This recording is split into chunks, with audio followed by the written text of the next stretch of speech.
Salut à toi mon bon Pierre. Salut Thomas. Tu vas bien? Ça va très bien, merci. Ouais. Et toi? Ah super. Ouais. En pleine régénération? En pleine régénération, ouais voilà. On est au festival Des du rencontres. rencontre de la régénération. Donc on est tous en train de se régénérer. Proche des petits bains chauds, bains froids qu'on ne voit pas, les petits saunas, plein d'interventions, etc. Au cœur de l'Ormez. Au cœur de l'Ormez. Et voilà, le sujet phare justement. Donc Pierre, moi aujourd'hui je voulais t'interviewer parce que bon, je t'ai découvert déjà il y a 1 an et demi, Ouais. si c'est pas 2 ans. Quelque 1 an et chose demi, comme ça. ouais voilà. Donc j'ai été tout de suite passionné par tout ce que tu fais. Non mais sincèrement, ça m'a vraiment passionné Pierre parce que bon, déjà tu t'exprimes avec une éloquence qui est juste magnifique, tu as une prestance, une énergie qui est juste, voilà, puis avec ton pote Jean-Louis c'est trop des barres, donc voilà. C'est lui la star, hein? C'est lui la vraie star, c'est vrai, ouais, voilà. Et c'est vrai que tu m'as beaucoup inspiré, surtout à travers l'Ormez. C'est une loi que je connaissais, une loi du vivant que je connaissais de manière, on va dire, intellectuelle, mais que j'avais jamais vraiment pratiqué. J'avais pas touché le fond de ce que représente l'Ormez. Mais toi, tu m'as vraiment fait toucher le fond, tu m'as fait tester, tu m'as donné envie, et je me suis plongé dedans et j'en suis ressenti un autre homme, quoi, vraiment. Donc j'avais vraiment envie de faire cette petite interview aujourd'hui pour savoir comment t'en es venu à là finalement, l'Ormez, parce que bon, c'est pas un mot que tout le monde côtoie dans son jargon, donc voilà. Ouais. Quel a été ton parcours par rapport à ça? C'est vrai que ce terme il est pas connu et pourtant tout le monde le sait bien. Tout le monde l'a vu, tout le monde sait que les montagnards ils sont plus résistants parce qu'ils sont exposés à une vie qui est plus dure, par des pics de température, il fait froid. Et tout le monde sait que par voilà, ces environnements qui sont un petit peu plus durs, ça crée des organismes plus résilients. Donc tout le monde sait à peu près ça. Et tout le monde sait que les peuples nordiques, ils se baignent sous la glace et ils font du sauna depuis X générations, Ouais. et ils sont jamais malades et ils ont un système immunitaire extrêmement résistant. Donc, partant de ce principe-là, il y en a qui ont étudié vraiment les processus qui sous-tendaient ça. Et c'est vrai qu'au niveau de la physiologie, on a appelé ça la loi de l'Ormez, c'est-à-dire un organisme soumis à un stress, s'il est suffisamment puissant et qu'il est suivi par une bonne plage après de récupération, ça va entraîner du gain, c'est-à-dire on va se renforcer. Et ce qui est beau, c'est qu'on se renforce à tous les points de vue. Ouais. Immunitaire, nerveux, hormonal, cardiovasculaire, mental. Ah ouais. Et c'est en ce sens que ouais, ça m'a beaucoup plu tout de suite parce que cette sensation de pouvoir me transformer de l'intérieur, tout petit déjà, je l'avais. Tout petit, j'ai grandi en fait, j'ai évolué autour de mes défauts. Ouais. Ça a été vraiment ce qui m'a caractérisé, je pense, et ce que j'essaie de cultiver au quotidien, c'est cette humilité de me dire, de me regarder dans le miroir et de me dire qu'est-ce qui me gonfle là, actuellement dans ma vie, qu'est-ce que j'ai envie de changer, et de pouvoir remettre tout en cause, de pouvoir voir si, voilà, je raconte souvent ma vie comme ça, mais c'est vrai que je viens d'une famille qui est très cocon familial, beaucoup d'amour, etc. Et quand j'étais petit, moi je suis le petit dernier de la famille. Ah ouais, d'accord. Donc c'est celui à qui on pardonne tout, tu sais, tu peux arrêter si t'as mal mon petit, etc. Ouais. Alors tu peux manger ce gâteau, etc. Alors j'étais en surpoids. Ah d'accord, ah ouais. Tu peux, y voilà, aller, quoi. tu sais, l'éviction du stress, c'était tout de suite, quoi. Et je me suis dit, pour sortir de ce cocon familial qui en fait est très intéressant et qui est plein d'amour et qui est excellent, sors de ça, mais de vraiment fais-le d'une manière forte, quoi. Je suis parti 6 ans au Japon. D'accord. Je suis pas parti une semaine en Espagne, comme je dis souvent, je peux partir en vacances pendant 2 semaines. Je me suis dit, ça va te changer de l'intérieur. Ouais. Pas en bien ou en mal. C'est pas ça qui m'intéressait. C'était pas une progression ou une régression, c'est tu vas devenir quelqu'un d'autre. Ouais. Et ça, c'est génial. Ça Ouais. m'a toujours fait jubiler que par nos expérimentations et nos actes, on pouvait se transformer de l'intérieur. Après, le côté renforcement, eh ben ouais, c'est venu avec. L'exercice physique, ça a toujours été ma passion, le sport, etc. Ça en a découlé sur aussi la frilosité. J'ai toujours été frileux. Ouais. Je dis bon, au bout d'un moment, je me dis bon, la frilosité, ça me gonfle. Je partais tous les hivers en Thaïlande ou à Bali pour fuir l'hiver ici en France. Je dis non, mais tu vas pas vivre toute ta vie comme ça. Ouais. Fais du froid un allié. Je suis allé voir Maurice Daubard, donc yoga Tumo, exposition volontaire au froid, assise dehors par -27 en maillot de bain pendant 1 heure, nage dans un lac de glace. Vraiment, je suis allé voir dans le froid, au cœur de l'inconfort. Ouais. Et c'est là où il y a le meilleur enseignement. Je pense qu'on se construit par l'épreuve. Ouais, bien sûr. On se met volontairement au challenge. C'est très à la mode de dire sortir de sa zone de confort, mais il y a du vrai là-dedans. Ouais, bien sûr. Vraiment, je pense que on a confondu la santé avec l'appropriation d'une certaine forme de confort. Ouais, c'est clair. Ce qui est antinomique. On est fait pour expérimenter des épreuves, pour vivre des pics d'activité, du vrai repos, qui n'est plus du tout d'actualité. Hein. On ne sait plus trop se reposer. Même les nuits maintenant sont passées dans des ondes Wi-Fi, 4G, etc. Donc c'est se rapprocher de la voie de la nature, c'est pour ça que ça m'a porté aussi vers la naturopathie. Ouais. Naturopathie, c'est-à-dire nature path, c'est la voie de la nature. J'adore cette philosophie-là.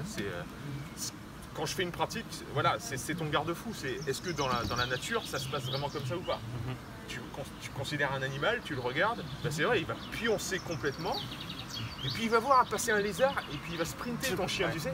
Voilà. Donc c'est des pics d'activité comme ça. Et après quand il dort.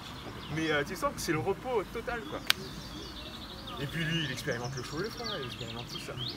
Voilà. Donc finalement, je suis un éternel élève de tout ça. Je suis passionné par le vivant, la physiologie et surtout j'essaie d'être exemplaire par rapport à ces valeurs, me renforcer pour me construire pour mieux construire autour de moi. Ouais, mais c'est ça qui est beau parce que souvent on a tendance à donner des bons conseils, mais on dit souvent comme le cordonnier mal chaussé. Mais toi, c'est typiquement l'inverse. Tu testes vraiment par toi-même.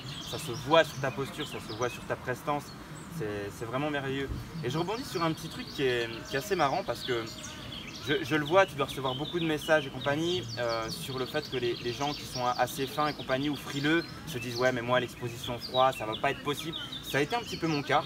J'ai eu un petit peu des petites appréhensions et tu donnes tellement envie que je me suis dit attends à un moment donné je veux aussi sortir de ma zone de confort. Tu m'as donné aussi envie de voilà, pas rester dans ma bulle, bah voilà j'ai froid donc je mets mes bulles etc.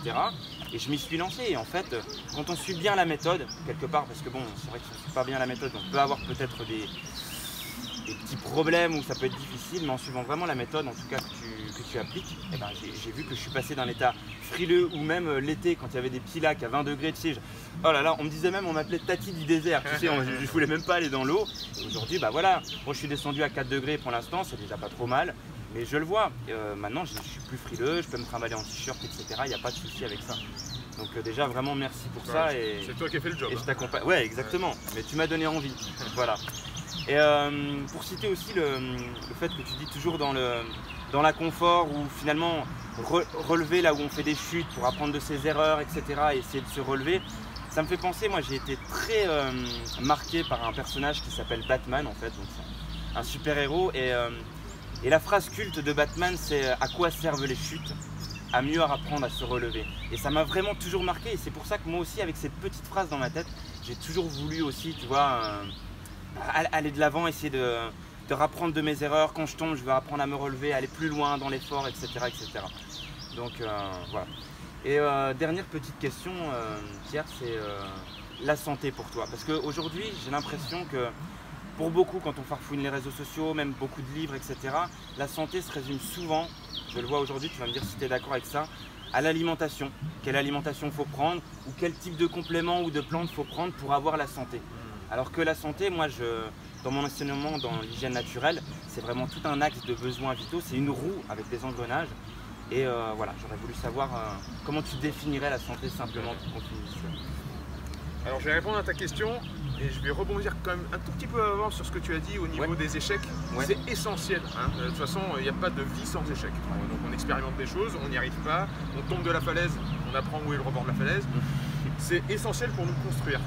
Pour te construire aussi, il y a les victoires qui sont capitales. Hein. Nous on est toujours dans le tout blanc, tout noir. Ah non en fait les victoires ça sert à rien, vaut mieux les échecs, etc. On est un peu dans cette dichotomie là en ce moment.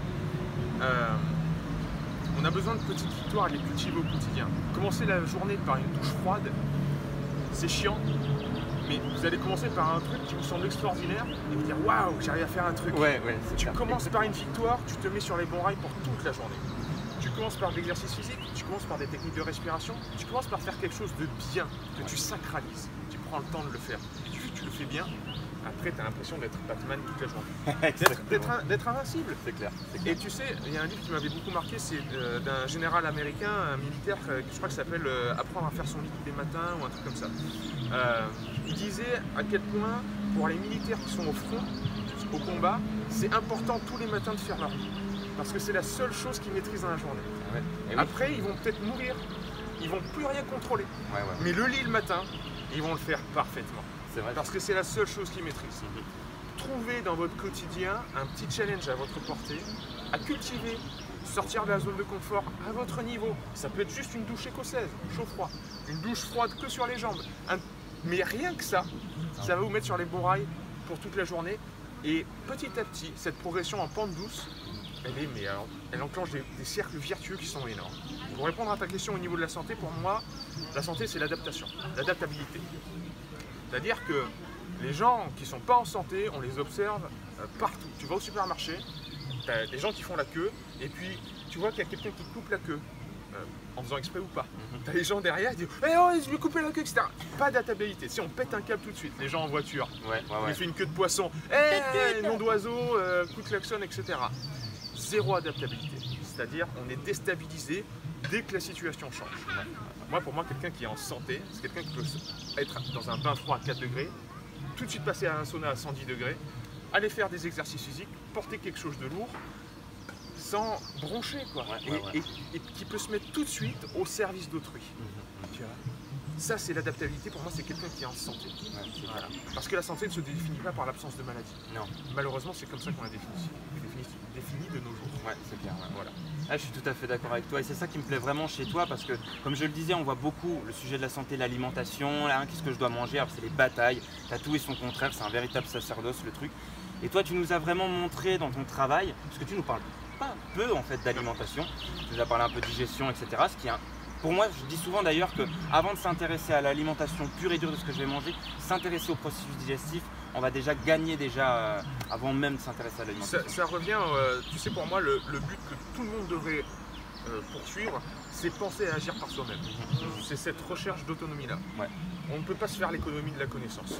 C'est-à-dire, tout à l'heure, tu parlais des gens qui sont frileux, qui risquent d'avoir des gens qui sont minces, et donc on pense dans notre imaginaire que le froid ça va être compliqué pour eux parce qu'ils n'ont pas moins de couches. C'est complètement stupide quand tu comprends la physiologie. Parce que c'est pas la graisse qui produit la chaleur dans le corps. C'est au niveau cellulaire, c'est les mitochondries. Au niveau hormonal, c'est surtout la thyroïde. Aucun rapport avec les gens qui ont du surpoids. Et au contraire, les gens qui sont en surpoids, c'est souvent qu'il y a un problème au niveau d'une hypofonction de la thyroïde. Et donc, c'est souvent eux qui vont se couvrir de doudoune, etc. Donc, ça n'a pas de sens à partir du moment où tu comprends les principes physiologiques. Encore faut-il se réapproprier ces connaissances. Exactement. Donc, sur Verisme TV, je ne donne que les connaissances. Et après, je dis, grâce à ces connaissances, vous ferez les bons choix. Donc, je ne donne pas de conseils. Non, exactement. Et c'est ça qui est beau. Et tu le dis tout le temps, la vérité est déjà en soi. Voilà. Et vraiment, pour terminer cela, c'est ça vraiment que j'ai trouvé merveilleux chez toi parce que tu ouvres des portes en fait au niveau du système adaptatif. Tu prouves aux gens finalement qu'on peut rentrer, gagner en santé sans rentrer par la case alimentaire où on est tous, où on nous prend la tête et compagnie. Tu as ouvert une nouvelle porte et vraiment je te remercie au nom de tous parce que c'est vraiment magique. Donc tu es devenu finalement un petit peu un spécialiste de l'adaptation, du renforcement à tous les niveaux, mental, physique, émotionnel, vraiment parce que ça change tout tes méthodes. Et tu as lancé un programme qui s'appelle le programme H4H. Pour l'instant, il y a déjà 2 modules hyper intéressants. Le module sur le renforcement physique, je ne sais plus comment tu l'appelles exactement. Les exercices physiques. Les exercices physiques et le module sur la respiration, hyper important, qui vient de sortir il n'y a pas si longtemps. Donc voilà, pour te retrouver, on tape H4H ou... C'est sur Hormez.com. Hormez.com, voilà. De toute façon, tu es le seul à l'avoir finalement, Hormez.com. Donc voilà, tapez Hormez.com. Même de toute façon, si on tape Pierre Dufraisse, Verisme, on tombera sur ton site très rapidement. Donc voilà, je vous invite vraiment à aller, pour ceux qui ne connaissent pas encore, aller vraiment regarder le travail de Pierre. S'intéresser à la formation, c'est pas de la promotion, c'est pas pour lui faire des ventes, etc. On s'en fout en fait. C'est juste vous. Si vous avez envie d'apprendre des vraies choses pour vous renforcer, Bibi est là, avec Jean-Louis. C'est gentil. Voilà. Et je tenais à te remercier pour tout ton travail aussi de propagation comme ça de ce beau message, parce que c'est assez énorme ce que tu fais aussi. Vraiment, ça fait plaisir. Ça fait plaisir de rencontrer des frères de cœur comme ça, ou qui œuvrent pour laisser un héritage au monde et rendre le monde un peu meilleur. C'est ça. Ce qui est important, c'est de savoir s'engager sur une voie qui nous dépasse. Et arrêter de regarder dans l'intérieur. Alors comment je me renforce? Il faut se renforcer pour être utile. Et tourner, je pense que le cheminement personnel, s'il n'est pas tourné vers autrui, il est un petit peu caduque. Donc voilà, bienvenue. Si vous voulez découvrir mon travail, c'est sur Verisme TV. Donc ça par contre sur YouTube c'est gratos. Et si vous m'aimez, eh ben rendez-vous sur Hormez.com. Super. Je te remercie beaucoup, Pierre. Allez, un petit bisou. Merci à tous.